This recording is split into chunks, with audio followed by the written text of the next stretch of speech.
Hello किसान भाइयों, आज के इस वीडियो में हम लोग बात करेंगे पोका बोइंग के बारे में कि पोका बोइंग की जो रोकथाम है वो आप गन्ने में कैसे करें, इस रोग की आप पहचान कैसे करें और इसका जो सटीक इलाज है वो क्या है। मैं आपको काफ़ी सारी दवाएं बताऊंगा जिनमें से किसी एक दवा का जो है आप उपयोग कर सकते हैं, उनकी जो मात्रा है क्या लेनी है, इस सभी के बारे में जो है आज के इस वीडियो में आपको जानकारी मिलेगी।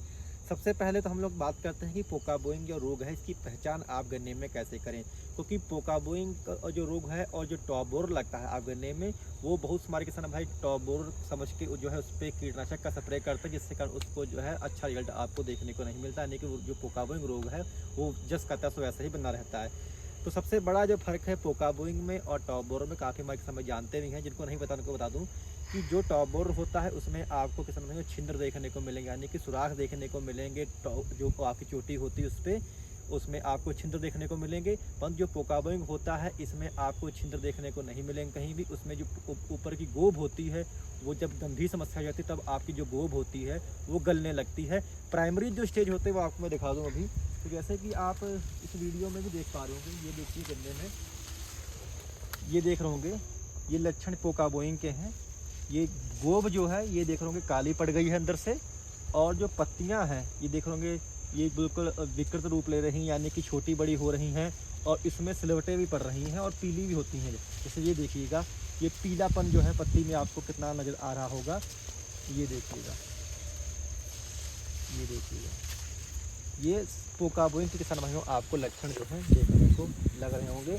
और ऐसे ही किसान भाइयों इसमें एक सबसे जो जो इसमें मेन लक्षण ये आता है कि इसमें आपकी जो गन्ने की पत्तियां होती हैं उस पर आपको जो है सिकुड़न नजर आएगी, यानी कि पत्तियों पे जैसे आप कोई गीला कपड़ा जब निचोड़ते हैं, कोई सूती कपड़ा, उसमें जैसे सिलवटें पड़ती हैं वैसे ही पत्तियों पे जो है आपको सिलवटें नजर आएंगी और पत्तियां आपस में जो है फंसने लगेंगी, यानी बिंधने लगेंगी। और उसके बारे में जो आपकी मेन गोब होती है वो किसान भाइयों पीली पड़ के उसके बारे में भूरी पड़ने लगती है और गलने लगती है, जिससे आपकी गन्ने की ग्रोथ जो है वहाँ पर रुक जाती है। ये तो हुई इसके लक्षण के बारे में। इसके बाद में यदि हम लोग बात करें कि इसकी रोकथाम आप कैसे करें, तो रोकथाम के लिए आप क्या कर सकते हैं कि इसमें जो है आप सबसे पहला जो आपको मैं दवा बताऊंगा वो है आपका कॉपर ऑक्सीक्लोराइड। कॉपर ऑक्सीक्लोराइड की जो मात्रा है, यदि आपके खेत में अगर आप नहीं लगा हुआ है रोग, अगर आपको खाली बचाव के तौर पे आप इस्तेमाल करने जा रहे हैं तो आप 500 ग्राम प्रति एकड़ लें। और यदि किसान भाइयों आपके खेत में ये गंभीर रूप ले चुका है तो आप इसकी मात्रा 800 ग्राम प्रति एकड़ तक भी आप ले सकते हैं, यानी कि 500 से लेकर के 800 ग्राम जो है आपको COC यानी कि कॉपर ऑक्सीक्लोराइड की स्प्रे करनी है। परंतु इसमें आपको ध्यान नहीं रखना है कि इसमें आपको कोई भी अन्य दवा नहीं मिलानी। बहुत हमारे किसान भाई देखा है कि इसमें कीटनाशक मिला देते हैं, परंतु आपको ऐसा नहीं करना है। COC जो होता है इसकी स्प्रे सिर्फ सिंगल की जाती है, यानी कि कॉपर की स्प्रे सिर्फ सिंगल ही किसान भाइयों की जाती है। यदि आप अन्य दवा मिलाएंगे तो उसका घोल फट जाता है। इसके बाद में जो हमारी अगली दवा है वो है हमारी आपका थायोफ्लोमेथैल 70% जो वेटेबल पाउडर वाली आती है, जिससे कि आपका रोको के नाम से आपको बाजार में मिल जाएगी। इसकी भी मात्रा आप 500 ग्राम प्रति एकड़ के हिसाब से ले सकते हैं। यदि आप COC नहीं ले रहे हैं तो आप जो है थायोफ्लोमेथैल जो 70% है इसकी मात्रा आप 500 ग्राम प्रति एकड़ के हिसाब से इसकी ले सकते हैं। पर इसमें जो है आप अलग से कोई कीटनाशक यदि मिलाना चाहें तो अलग से आप कोई कीटनाशक भी इसमें जो है मिला सकते हैं। इसके बाद में जो तीसरी दवा है वो है आपका हारू के नाम से आपको बाज़ार में दवा मिल जाएगी। इसके अंदर जो टेक्निकल है वो आपका टेबुकोनाजोल, और इसके सिवा जो है इसके अंदर सल्फर होता है। सल्फर इसके अंदर तकरीबन जो है 65% के आसपास सल्फर की मात्रा इसमें होती है। टेबुकोनाजोल और जो सल्फर है ये काफ़ी अच्छा फंगिसाइड है, ये जो कि आपको हारो नाम का जो फंगिसाइड आता है इसमें आपको मिल जाएगा।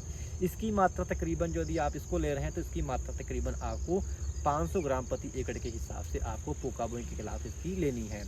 इसके बारे में जो अन्य दवा की अगर बात करें तो अन्य दवा में जो है आप फिर साफ भी ले सकते हैं। साफ में जो है आपका कार्बेंडाजिम और मैनकोजेब होता है। कार्बेंडाजिम इसके अंदर 12% और मैनकोजेब जो है उसके अंदर 63% होती है।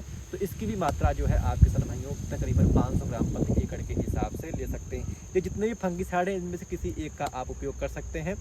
परंतु अगर आप थोड़ा खर्चा बढ़ा सकते हैं, यदि आप और भी अच्छा रिजल्ट चाहते हैं तो आप फिर जो सजेंटा की अमिस्टार टॉप आती है इसकी तरफ भी जा सकते हैं। तकरीबन 250 ml प्रति एकड़ के हिसाब से इसका जो है आपको स्प्रे करना है।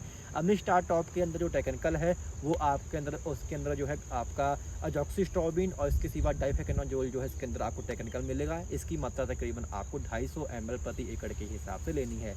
यही जो सेम टेक्निकल है अन्य दवाओं में मिल जाएगा, वो कुछ सस्ती पड़ती हैं अमिस्टार टॉप के मुकाबले। ले, जैसे कि आपका गुडीवा सुपर आती है, ये कुछ सस्ती है, इससे तकरीबन आपको वही 2100 से 2200 रुपये लीटर के आसपास आपको जो है गुडीवा सुपर मिल जाएगी। अमिस्टा टॉप थोड़ा 3400 से 3500 के आसपास लीटर के आसपास आपको मिलेगी।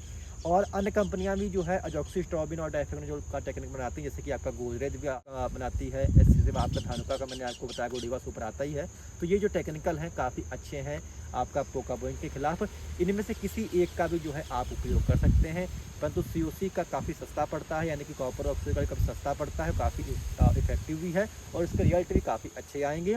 परंतु आपको ध्यान ये रखना है कि आप ये जो फंगस होती है पोका बोइंग की, ये काफ़ी ज़िद्दी होती है।